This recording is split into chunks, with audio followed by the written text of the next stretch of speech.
സംസ്ഥാനത്ത് ട്രോളിംഗ് നിരോധനം ആരംഭിച്ചിരിക്കുന്നു. ഇനി ഉള്ള 52 ദിനങ്ങൾ മത്സ്യത്തൊഴിലാളികൾക്ക് വറുതിയുടേതാണ്. വലിയ ബോട്ടുകൾക്ക് ഇനി മത്സ്യബന്ധനത്തിനായി പോകാൻ സാധിക്കില്ല. ചെറിയ പരമ്പരാഗത മത്സ്യബന്ധന യാനങ്ങൾക്ക് മാത്രമായിരിക്കും ഇനി കടലിലേക്ക് പോകാൻ സാധിക്കുക. 52 ദിവസം അവർക്ക് മാത്രമായിരിക്കും കടലിലേക്ക് പോകാൻ സാധിക്കുക. പക്ഷേ ഈ മത്സ്യത്തൊഴിലാളികൾക്ക് റേഷൻ അടക്കമുള്ള കാര്യങ്ങൾ സർക്കാർ നൽകുന്നുണ്ട്. പക്ഷേ ഇപ്പോൾ ഏറ്റവും പ്രധാനപ്പെട്ട ഒരു പ്രതിസന്ധി എന്ന് പറയുന്നത് കണ്ടെയ്നറിലെ അവശിഷ്ടങ്ങൾ വന്ന് അടിയുന്നത് മൂലം വലിയ രീതിയിൽ പ്രശ്നങ്ങളുണ്ടാകുന്നു.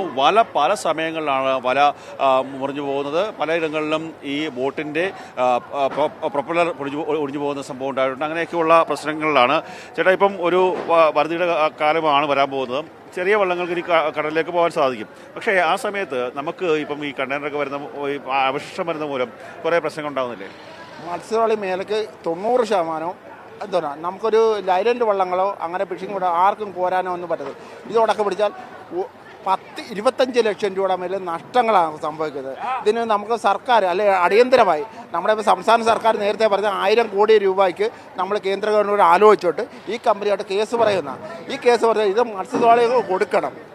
എന്താ ഇത് സംഭവിച്ചത്? കടലിൽ പോകുന്ന സമയത്ത് നിങ്ങൾക്ക് എന്തൊക്കെ നഷ്ടങ്ങളാണ് ഇപ്പോൾ ഉണ്ടായിക്കൊണ്ടിരിക്കുന്നത്? കഴിഞ്ഞ കുറച്ച് ദിവസമായി പിന്നെ പോയിട്ട് ഞങ്ങൾ 5 ദിവസം ഫിഷിങ് ചെയ്തു. 5 ദിവസം ഫിഷിങ് ചെയ്തിട്ട് ഞങ്ങൾ 4 വല കയറിപ്പോയി.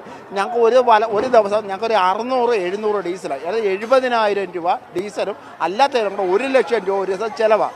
ഇത് ഞങ്ങൾക്ക് ഒന്നും കിട്ടും. ഞങ്ങളുടെ അധ്വാനം ഞങ്ങൾ കിടന്ന് ഈ അത് കുരങ്ങൻ പൂമാല മറക്കുന്നതിൻ്റെ ഞങ്ങളെല്ലാ ശരീരം വരെ ഒടിഞ്ഞ് പറഞ്ഞ് ഞങ്ങൾ കയറുന്നത്. ഞങ്ങൾക്ക് 1 രൂപ നഷ്ടപരിഹാരം ഒന്നുമില്ല.